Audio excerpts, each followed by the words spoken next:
Welcome to Penrose Learning, where we make understanding easy. In this video, I will show how to drain water voyage of despair.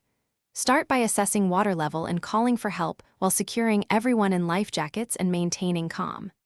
Next, find the bilge pump, hand pump, or a bucket and set a continuous rhythm to remove water.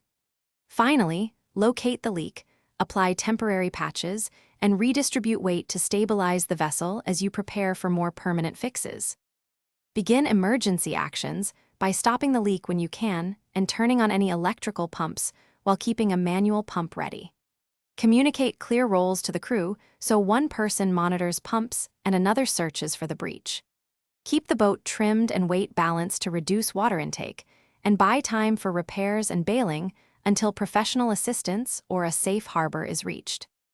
If you're finding this video helpful, please subscribe and like to support more practical safety tips. Quick recommendation: bento box make meal prep easy with these leak-proof containers.